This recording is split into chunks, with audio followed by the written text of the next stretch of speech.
আসসালামু আলাইকুম গাইস, সবাই কেমন আছেন? আজকে আমি দেখাবো কিভাবে একটা নর্মাল প্লাজো থেকে আফগানি এলাস্টিক সালোয়ার সেলাই করতে হয়। যারা নতুন সেলাই শিখেছেন তারা অনেকেই হয়তো ভাবেন যে আফগানি সালোয়ারের কাটিংটা আলাদা, কিন্তু না। যে কোনো একটা নর্মাল প্লাজো কেটে সেটা থেকে আফগানি এলাস্টিক সালোয়ার সেলাই করা সম্ভব। অথবা বাজার থেকে একটা লুজ প্লাজো সালোয়ার কিনে নিয়ে এসে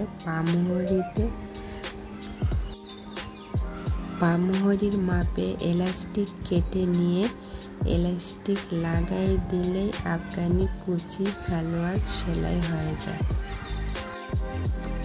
আমি কিভাবে আমার একটা প্লাজোকে আফগানি এলাস্টিক কুচি সালোয়ার সেলাই করলাম সেইটা আমি আপনাদের সঙ্গে শেয়ার করলাম। তো সবাই দেখতে থাকুন। ভালো লাগলে লাইক, কমেন্ট, শেয়ার প্লিজ।